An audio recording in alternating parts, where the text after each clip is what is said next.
Hey, how we all doing today? Welcome to another episode of the brand new hot show on YouTube, The Fan Club. Really excited. Me and my buddy Borland, that I'll introduce in a second, we put out a video yesterday about Zion versus LaMelo, and we got some feedback, and we just want to say thank you guys for supporting. We really do appreciate this, and it gives us more motivation to keep this going. So, without further ado, welcome to the fan club. Borland, tell them what's up, bro. Yeah. What's up, guys? Back for another episode. Like I said before, and I'll keep saying again, this stuff is awesome. I love it. I eat, sleep, breathe sports. So anything you guys want us to go over, shoot it our way. We would be more than happy to go over it for you. Share our knowledge, share our experiences. Let them know what's up, D-Braz, So, like I said, keep tuning into the fan club. We love you guys. We got some awesome stuff to go over today. What's on the agenda, D-Braz? Our agenda is fantasy football today. We're like 30 days or less away from really, knees deep in fantasy football, drafting, draft parties, whatever way you like to go. See, with our group of friends, we do a live draft and we do a live draft online, kind of like to mix it up. We want to get into the tips, the sleepers, and the players to avoid. Yes. So let's just get right into it, Borland. Let's get into the tips. What are some tips that you can give to the young, upcoming fantasy footballers out there? First off, do your homework. Don't fall in love with one magazine. I've seen that so many times in the past. Somebody will get one fantasy football magazine, and they'll live and die by the rankings in that magazine. If you do your research and you look, it's 2017, folks. We have the internet, it's called nowadays. So if you go out there, you have access at your fingertips to literally hundreds to thousands of fantasy football rankings, depending on where you're looking. And just do some comparison, Check it out. If one guy's ranked 10th in your magazine, but he's ranked 25th in an online one, check it out. See what's really going on. Is he really worth, a high draft pick? Is he worth a low draft pick? Don't fall in love with one magazine. I think that's a terrible idea. You know what? If I were to interject there, I do got to say I agree 100% because living and dying by the magazine, you go online, you have like 100 magazines now, and when they put these out, you have to remember they put these out before the training camps, and by the end of it, the training camps and preseason, everything's already changed on the internet. So definitely, now I obviously with the top guys, your magazines, your books are pretty good. They at least can paint a picture for you, and with all the good articles in it, it does help you. But just don't live and die by that and think that that's like the Bible to everything, because it will come back and get you. Another tip I do want to say is, don't try to reach too much on a player that you think or know will be there later. Reaching can get you into trouble, especially in your first 3 rounds. Because let's just say that, that's usually where the most talent is. And if you're picking, top 5 pick, you're basically guaranteed, if you pick right, to have a stud. If you lose him or pick the wrong guy, there goes part of your team. So just don't reach too much is my tip. Yeah, a few things off the top of my head I can think of right now too that I would say as far as drafting goes. Whether it's standard or PPR league, I've always been a firm believer in running backs over anything at the top of these draft boards. I know that with the way that the quarterbacks and receivers are throwing so many times in today's league, it's very tempting to take, a receiver first, second, third overall. But my logic behind my thinking as to running backs first is I feel like there's a lot more top tier to middle tier receivers that you can find in this league, to where there's a lot fewer top tier running backs or workhorse running backs or even middle tier running backs that can fill in and really do a consistent 10, 15, 20 fantasy points per week. So I've always been a firm believer in running backs first. I think it is good to try to get a nice number one receiver, behind your running back off the top. Obviously don't take your quarterbacks till late, folks. I am almost certain in about 95% of the leagues you can wait till the 9th, 10th, 11th round, to get a quarterback pretty comparable to the guys that'll take them in the third, fourth, and fifth round. So, like I said, stick to the running backs, especially if you're higher up. Now, granted, if you're in the middle of the first round, and the top 3 guys this year off the board running back wise, you might have to be forced to go with Antonio or Odell Beckham or Julio, but then make sure when it comes back to you in the second round, you get that running back. Yep, I agree 100%. You're right there. I think we need to go into the sleepers. Okay. This is a very, very good topic because every single year championships are won off sleepers, off the guys that you always have your handful of good players that you draft, but then it's about the pickups and the late round draft picks that can really build your roster and send it into championship expectations. And for the people out there who might not know necessarily what a sleeper is considered, for our viewers out there, not everybody's as familiar with fantasy football. Basically, a sleeper is considered a player that you can get at a lot lower round, but get more value to him. Yes, so if he's ranked ADP 35th ranked wide receiver, and you draft him in the 8th or 9th round, but then he ends up putting up top 20 receiver numbers, that's considered a sleeper. So I just wanted to clear that up for the people out there. Yes. And that's what makes us different. We want to walk you guys and talk you guys through this. If this is your first year doing fantasy football, tune into our show and we're going to show you what to do and how to get it done right. Absolutely. So speaking of sleepers, though, do you have a sleeper or two in mind that you wanted to bring to the table and share with the people, D-Braz? Well, I've got a few. You got a few? I've got a few. Okay. I did want to throw... What's one that you were thinking of? Well, so we've already done a few mock drafts around here, and a big common theme is that people are taking quarterbacks a lot higher than what you should. They're going in first, second, third. They're going fast. But the thing is only like the top 5 quarterbacks are going fast. So what I did is I just drafted position-wise, so I got a bunch of good running backs and a bunch of good receivers, and I waited until I believe the 8th round. 8th round, folks, I got Famous Jameis. I think that's a sleeper where you still it's a pick where that if you want to build your team right and you wait till the 8th round, and he's going to be what Cam Newton was a few years ago when he was a late 8th to 10th round pick. You pick him up, throw him in there with your other good teams, and that's what's going to shoot you to the top this year, I believe. Tremendous upside. He's got tremendous upside with all the weapons that he has this year. Honestly, it wouldn't be crazy to take him in the 7th round either. But trust me, buy him low. But if you see someone's going to take him in its 7th, 8th round, go right ahead and don't feel too horrible about it because he's still going to produce good numbers this year. You know who I'm liking a lot that I feel like is ranked probably about 10 to 15 spots lower than what he could possibly be? Who? How about Terrell Pryor?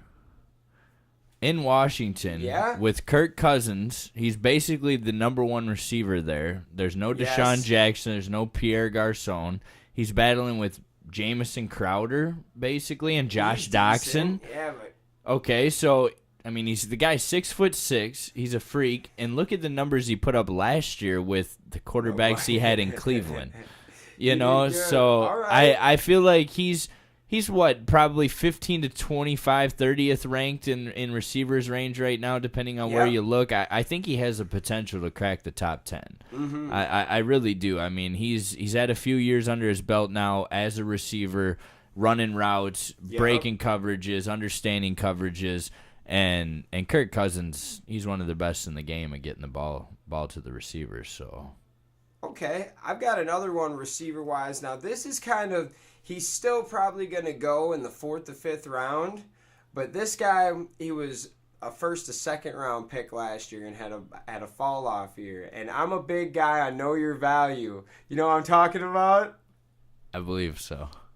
Allen Robinson, bud. Okay. I wanted to talk just and he could fall off again, but where he's going right now, and like he was a first round talent last year. He was very good. If you can get this guy in the 5th round, snag him up. A-Rob has the potential to get 1,000 yards each year. It's more about Blake Bortles and if he can get it to him. But I think that he's a guy where he's not a super sleeper where like he's a 10th round pick, but he's a guy that his value has fallen off where it gives you value then. So if you could get him in the 5th round as a second wide receiver, if you're going and getting other running backs and filling your thing, it's not a horrible pick. So Yeah, A-Rob. I like it. I like it a lot. I think I'm gonna stick to the receiver trend that we seem to have going here as far as sleepers goes, and I gotta go with Brandon Marshall. Yes. Because I've preached for a while, and here's another tip for you guys out there. One thing that I always like to look for in my receiving core is at least one guy who I consider a dominant number 2 receiver. And the benefits of it, and I'm thinking guys like Alshon Jeffrey his first couple years in Chicago when Brandon Marshall was the number 1 guy. Oh, yeah. But I'm thinking number 2 dominant receivers who can dominate because they're not going to face the number 1 corner hardly ever. They're not going to see double teams hardly ever. And when you look at Brandon Marshall in his career, his first year, every time he goes to a new team, he puts up big numbers. And who's the best quarterback that he's had thrown to him his career? Jay Cutler? Yeah. I mean, come on, let's be serious here. He's gonna have all the space in the world against a number 2 corner with Eli Manning throwing him the football this year. I mean, I see major upside with Brandon Marshall. Even though he's on like his 3rd or 4th hip, I feel like at this point, he's one step away from retirement and being in the commentating broadcasting booth, he still is about to go out and get 1,300 yards and 10 touchdowns. And that's what a sleeper pick is, folks. With every sleeper, there is a question mark, okay? Because that's why they're called sleepers. It's there's players that if everything works out, this guy's going to catapult to the top. And Brandon Marshall, he's going in like the 7th to 8th round in like every single draft I've been seeing. He's low. If you're able to kind of put something together where, let's say you were to go mostly running back, and then you stocked up on running back, you got a good receiver in the 2nd or 3rd, and then picked up an A-Rob type in the 5th, and then you wait down here and then get a Brandon Marshall, your receiving core is still decent, but then you collected yourself all of the best talent available. Yeah. Don't reach. And we are about, like he said before, if you are drafting in the middle to late rounds, it's okay to get the best receiver there because with running back, there's only like 5 superstar receiver running backs, and then everyone else, it's kind of it's kind of like they're all good, but there are a lot more good receivers there than there are running backs. So if you're able to grab a really good running back right away and the number 1 receiver, then you just build around that and build running backs. Absolutely. And that's where the sleepers come in. What trying to transition into the next topic here. What are some players that you would absolutely avoid in this draft? I mean, even I'm talking guys, even if they're ranked, 15, 20 spots ahead of where people are going at this point, they're falling 2-3 rounds behind where they should have been picked, you thought, in most books, but you're not picking him because, this guy's dog trash. Okay, well, and this isn't because I hate on him. It's not because I don't think this guy is dog trash, but I do believe that Gronk goes way too higher than he needs to go. If you look at, some of these guys that are below him, that like a couple years ago when he was Tyler Tyler Eifert was number 2 that year, and he was picked up he just picked up off the waiver wire. He was a guy you didn't even draft, and this guy got like 2 points less a game than Gronk. But Gronk's drafted in the second or third round. Avoid getting a tight end early. Same thing with quarterbacks. I really don't believe that you need to go too high, because you can draft late at the end of the draft. You go get your tight end, and then your defense, and then your kicker. That you got to stick to a plan and just know, okay, I'm not going to draft a quarterback till at least the 7th round till I see what's there. I'm not going to. You have to make a plan, and then once you start getting these players, you need to look at what you need to go with them. Yeah, I agree. And if I could think of one guy off the top of my head that I'm seeing, ranked pretty decently, it looks like here in ESPN's latest ranking, he's ranked as the 14th best running back and 31st overall in the top 200. Carlos Hyde. I'm not going to touch that guy with a 10-foot pole. I tell you, he can't stay healthy for a full season ever. He's one of the guys that comes out the first couple weeks, and he's a fantasy stud every year. He'll get you 20 points in back-to-back games, and then you won't see those 20 points the rest of the season. And I just feel like even with Kyle Shanahan coming in there, they don't have a quarterback to take the pressure off. They're going with Brian Hoyer there? Is that who's there? I can't even. The boy from Iowa. Oh, C.J. Beathard. Yeah. Hopefully C.J. gets it. Yeah. No, absolutely. But it seems like they have no weapons, nobody that's going to scare anybody away from the line in San Francisco. And Carlos Hyde, I would avoid at all costs if you could, people. Yes, I do agree. He's a guy now. If you could get him really late, to be a backup, that'd be cool. But he's not. That's not where he's going. He's going way higher than a backup. I see him going anywhere from the 4th to 6th round. Mm-hmm. So that's not really your backups. No. You still need starters there. So if I could see him in the 8th or 9th round, I'd pick him all day. But that's just not where he's going, folks. Another one that I see in some drafts going fairly high that I would avoid at all costs too is C.J. Anderson. Oh, yeah.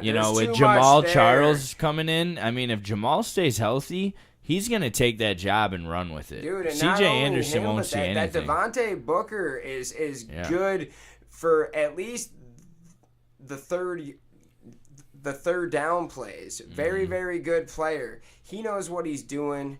I just don't. You got somebody else on your mind, maybe? That I would. You got one more avoidable player that you would not draft at all costs?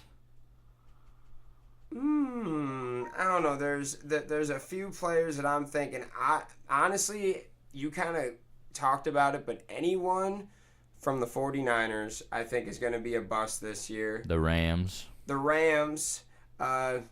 I mean, we'll see what the Cleveland Browns do. They Possibly. usually don't. I mean, maybe Isaiah Crowell will be one that you could draft and be good. But yeah, I guess I would just look at your teams that have your options on offense and draft those guys.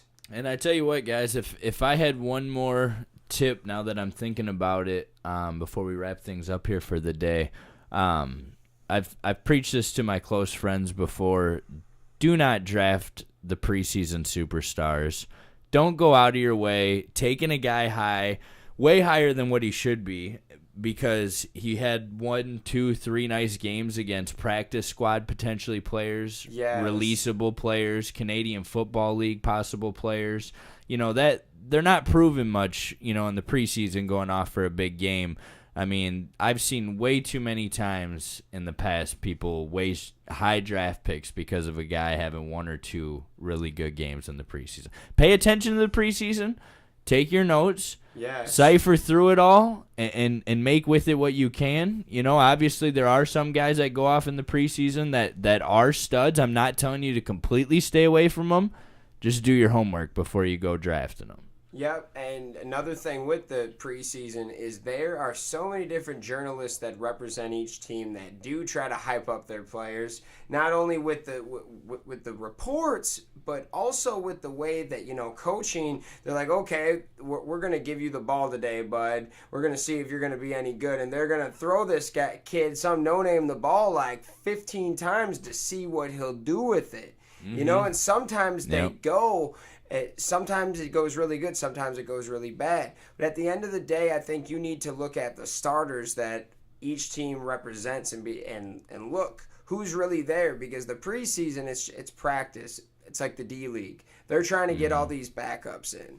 So on that note, I think we are going to wrap it up. But I want to thank you guys again, Jake Borland.